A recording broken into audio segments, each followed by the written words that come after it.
frozen shoulder. Ito, 2 years ago, therapy. Pero 2 ngayon, years ago na therapy ka na. Bakit ka tinherapy? Ano bang... nagkaroon ng trauma ko. Accident. Nadula sa garahe, tumama yung balikat sa corner nung pintuan. Nagkaroon ng trauma. Opo. Pero, may x-ray ba kayo before, 2 years ago? Wala siyang crack, wala siyang ano? Wala na.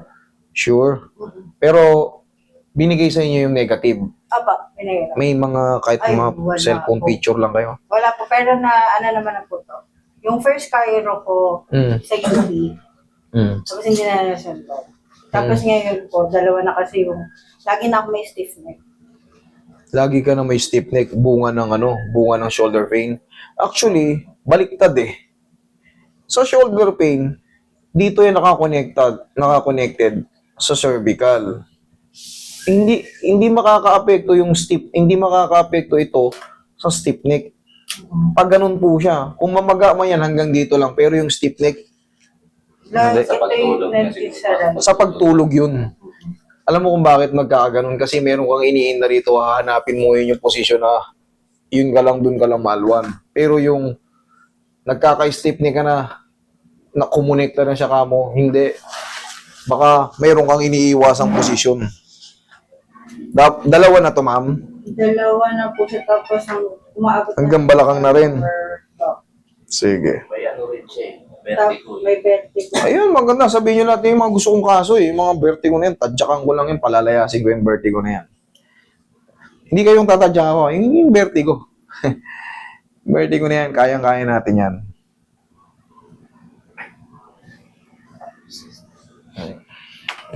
Okay naman eh.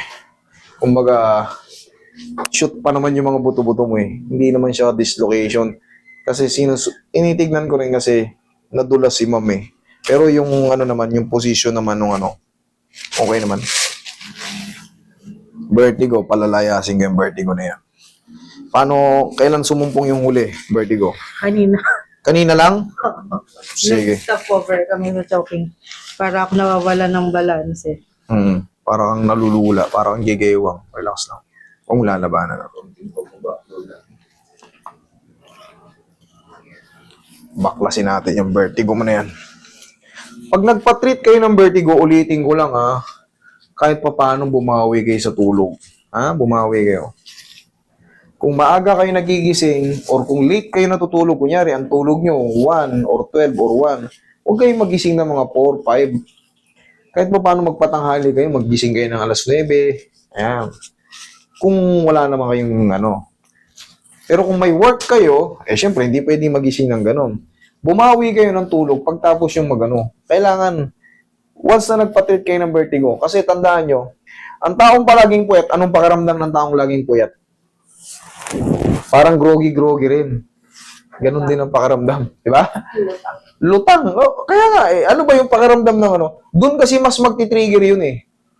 I-stress yung mga nerve nyo sa ulo. Parang pili nyo, lumiliit yung utak nyo, parang pili nyo may hangin. Ganon ang palaging puyat. So, sa mga vertigo, yung mga nag-treatment ng vertigo, bumawi kayo pansamantala. Kahit 1 linggo lang, igang patagilid. Bumawi kayo sa tulog.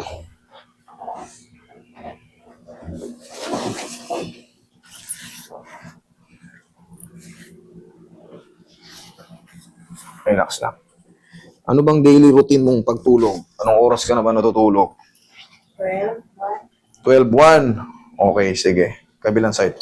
So, kailangan, huwag kayong magising ng madaling araw din. Kung 1 na kayo natutulog.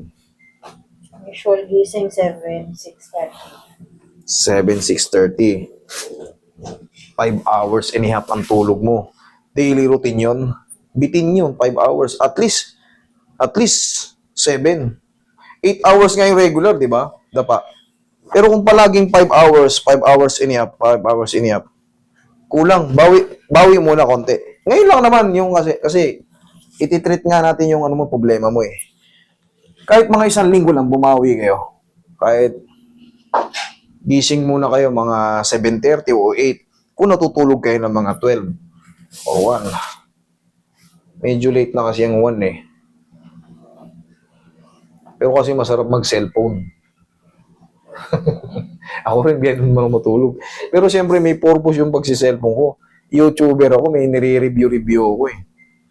Tsaka kailangan ko yung mga kasong yung mga kasong hindi ko gaano maintindihan. Pag nakahiga na ako, nire-review ko yung para kung sakaling maka-encounter ulit ako ng mga doktor, mga nurse, kaya ko nang explain. Kahit irrelevant sa minsan kasi may lumalapit sa akin, may mga leukemia, may mga cancer, yung hindi na pang level ng hilot, alam nyo naman yung pero pag dinala yung mga files, para kahit pa paano may isasagot ako.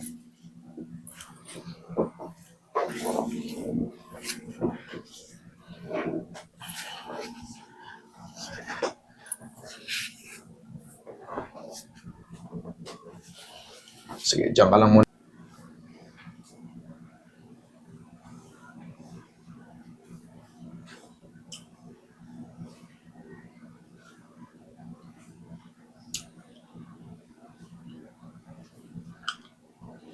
Tihaya ka.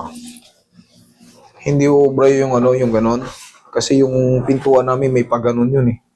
May bakal na yun eh. Tasin mo lang yun.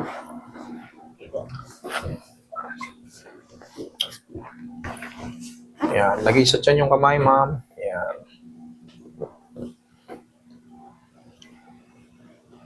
Relax lang. Inhale. Exhale. Diyan ka lang muna.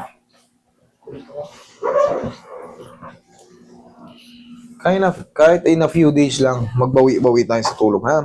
Para dire-diretso na yan. Masajing ko pa yung ulo mo. Okay, po.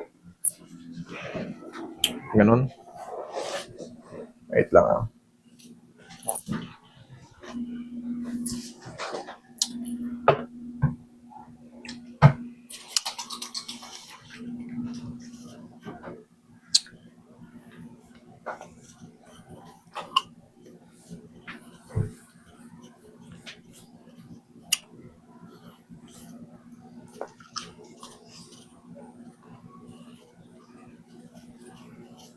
Kung sa tanghali, kung wala kang ginagawa, idlip mo.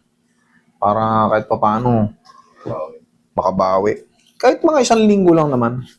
Para dire-diretso na itong mawala.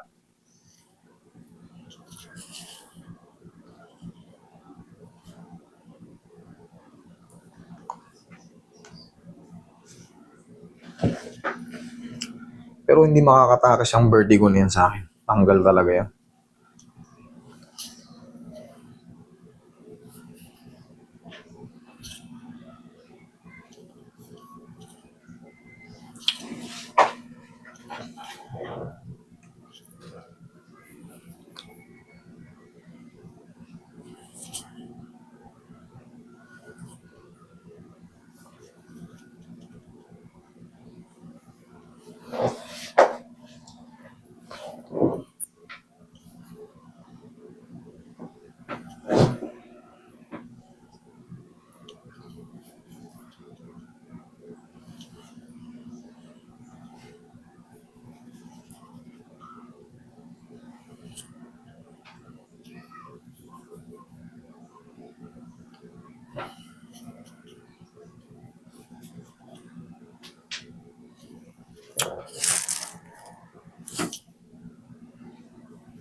Yan, okay naman.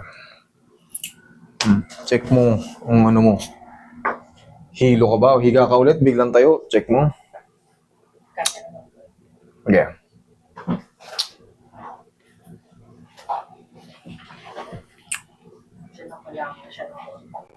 Nawala? Oo. Sabi ko sa'yo eh. Basta yun lang, bawi ka lang kahit papano.